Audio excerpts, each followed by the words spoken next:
আসসালামু আলাইকুম। প্রিয় দর্শক, নানান ধরনের খবর আমরা পাচ্ছি, কোনোটা সত্য, কোনোটা গুজব। তবে ভোট শুরু হয়ে গেছে এ কথা হয়তো আমরা বলতেই পারি। এবং 12 তারিখের ভোট 11 তারিখ সন্ধ্যা 7টা থেকেই শুরু হয়ে গেছে। বেশ কিছু ভিডিও এরকম ছড়িয়ে পড়েছে সোশ্যাল মিডিয়ায়। অবশ্যই ক্রস চেক করে দেখার চেষ্টা করেছি। আমি একটা উদাহরণ দিই, সেটি হচ্ছে নারায়ণগঞ্জের 3 নম্বর আসনের সিদ্ধিরগঞ্জে 8 নম্বর ওয়ার্ডের ধনকুণ্ডা স্কুলে গণভোটের ব্যালট পেপারের মুড়ি বই দেখা যাচ্ছে যে সারি সারিভাবে ব্যালট বক্সের উপরে সাজিয়ে রাখা হয়েছে। এবং নিশ্চিতভাবে এটুকু বলতে পারি, এটি এআই দিয়ে তৈরি কোনো ভিডিও নয়। এবং সেখান থেকে যেটি জানা যাচ্ছে যে জামায়াতের স্থানীয় সাবেক এক আমির, তিনি এই ব্যবস্থা করে রেখেছেন ওই কেন্দ্রে রাতেই যাতে সিল মারার প্রস্তুতি নেওয়া যায়। এবং যেটুকু জানা গেছে যে আগে আসলে আগে পাবেন ভিত্তিতে এই ভোট প্রদানের ব্যবস্থা করা হয়েছে। যদিও তার কোনো প্রয়োজন নেই, এটি 1জন 2জন 3জন হলেই মোটামুটি সব কিছুতেই সিল মারা সম্ভব। তারপরেও এমন একটা আয়োজন চলছে সেখানে। এখন বিষয় হচ্ছে যে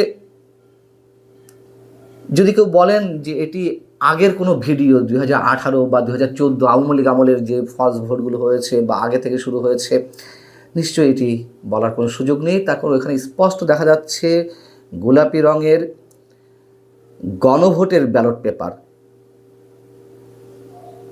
এমনও শোনা যাচ্ছে যে কোনো কোনো এলাকায় জামায়াতের নেতারা রেজাল্ট শিটও তৈরি করে রেখেছে। এবং আমি আগেই বলেছি, সোশ্যাল মিডিয়াতে আরও অনেক ধরনের ভিডিও ছড়াচ্ছে। এর মধ্যে অবশ্যই কোনো কোনোটি গুজব, আবার কোনো কোনোটি সত্যও হতে পারে।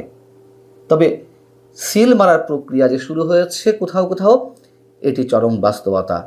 এবং এদিক থেকে আমরা বলতে পারি যে এই যে 2026-এর নির্বাচন, নোবেল বিজয়ী অধ্যাপক ডক্টর মোহাম্মদ ইউনূসের অধীনে যে নির্বাচন, সেটি যে 2018 সালের ভোটকেও হার মানাতে চলেছে এটুকু নিশ্চিত।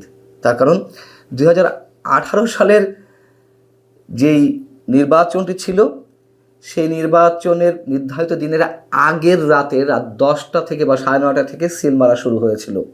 কিন্তু এবার সেটিকে হার মানিয়ে সন্ধ্যা 7টা থেকেই, আগের দিন সন্ধ্যা 7টা থেকেই প্রস্তুতি শুরু হয়ে গেছে। এর পাশাপাশি আমরা জানছি, সবাই খবর পাচ্ছি যে টাকার খেলা, টাকা লাখ লাখ টাকা উঠছে। এবং সেই সব ঘটনায় অনেককে আটকও করা হয়েছে, অনেককে জরিমানাও করা হয়েছে। যেমন নীলফামারীর সৈয়দপুর বিমানবন্দর থেকে ঠাকুরগাঁও জেলা আমির বেলাল উদ্দিন প্রধানকে আটক করেছে সেনাবাহিনী। সেটি যে নির্বাচনী কাজে ব্যয়ের জন্য, অর্থ ছড়ানোর জন্য একটি স্পষ্ট, নির্বাচন কমিশন থেকে বা অন্য কোথাও থেকে যেই ব্যাখ্যাই দেওয়া হোক না কেন, তার যে অ্যাটিটিউড, নির্দিষ্টভাবে অঙ্ক বলতে না পারা টাকার, এবং টাকার যে অ্যামাউন্ট তিনি বলেছেন পরবর্তীতে গুণে পাওয়া গেল 74 লাখ টাকা। আবার জামায়াতের স্থানীয় প্রার্থী, তিনি বললেন তার বাড়িতে একটি গার্মেন্টস আছে, আসলে সেখানে রয়েছে কাপড় সেলাইয়ের একটি দোকান। যাই হোক, শরীয়তপুরের যৌথ বাহিনীর অভিযানে 7.5 লাখ টাকা সহ জামায়াতের এক কর্মী আটক হয়েছে। কুমিল্লার মুরাদনগরে 2 লাখ টাকা বিতরণের অভিযোগে জামায়াত ইসলামীর এক নেতাকে আটক করেছে স্থানীয় জনতা। সিরাজগঞ্জ 2 আসনে কামারখন্দ উপজেলায় জামায়াত ইসলামীর 4 নেতাকর্মীকে 71,000 টাকা সহ বিএনপি নেতারা আটক করেছে, পরে প্রশাসনের কাছে হস্তান্তর করেছে। এখন জামায়াত নেতৃবৃন্দ কি বলছে যে এইসব টাকা কেন্দ্রীয় খরচের জন্য দেওয়া হচ্ছিল, এবং সেই টাকা বিএনপির লোকজন আবার ছিনতাইও করেছে, মানে সিরাজগঞ্জের ঘটনায়। এদিকে ঢাকা 6 নম্বর আসনের ভোট কেনার সময় সূত্রাপুরে থানা জামাতের নায়েবে আমির মোহাম্মদ হাবিবকে আটক করেছে সাধারণ জনগণ। পরে ভ্রাম্যমাণ আদালত তাকে 2 দিনের কারাদণ্ডও দিয়েছে। পটুয়াখালী 1 আসনের মির্জাগঞ্জে ভোটারদের টাকা দেওয়ার সময় কামাল হোসেন নামে এক জামাত নেতাকে আটক করে পুলিশে দেওয়া হয়েছে। নারায়ণগঞ্জে 3 আসনে সোনারগাঁয়ে জামাত ইসলামী প্রার্থীর পক্ষে ভোটারদের টাকা বিলির অভিযোগে দলটির একজন কর্মীকে পুলিশে দেওয়া হয়েছে। আবার মঙ্গলবার গভীর রাতে, এর আগের রাতে চট্টগ্রামের চান্দানায় সে প্রার্থীর পক্ষে অবৈধভাবে টাকা বিতরণের সময় 3জনকে আটক করা হয়েছে। গাড়িতে এই সময় প্রায় 11 লাখ টাকা ছিল। আবার শহীদুদ্দিন চৌধুরীর অ্যানির গাড়ি থেকে 15 লাখ টাকা পাওয়া গেছে, সেটি নিয়ে কেউ কেউ বলছে 80 লাখ টাকা, যা হোক 15 লাখ টাকা পাওয়া গেছে। সেটি নিয়ে যদিও কিছু হয়নি, বলা হয়েছে যে সেখানে নির্বাচনী খরচ বা নির্বাচনী ফান্ডের টাকা, এগুলা অনেক কিছু ঘটছে। আরও কি ঘটবে আমরা জানি না। এবং টাকা তো অনেক মামুলি বিষয়। নির্বাচনকে প্রভাবিত বলি, নির্বাচনে কারচুপি বলি, ইঞ্জিনিয়ারিং বলি, এখন তো স্পষ্ট আমাদের সামনে আসছে যে সিল মারার প্রক্রিয়া শুরু হয়ে গেছে।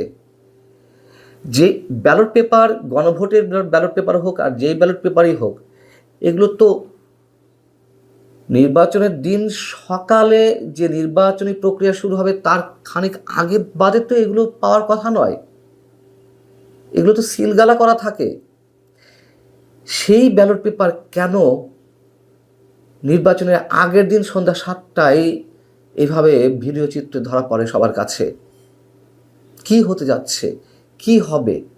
মানুষ আতঙ্কের মধ্যে রয়েছে। এই নির্বাচন আদৌ সুস্থভাবে হবে কিনা, অথবা নির্বাচন শেষ পর্যন্ত কোন পর্যন্ত এগোবে, এটি নিয়ে মানুষের মধ্যে নানান ধরনের উদ্বেগ, উৎকণ্ঠা, প্রশ্ন, রহস্য অনেক কিছু জন্মাতে শুরু করেছে।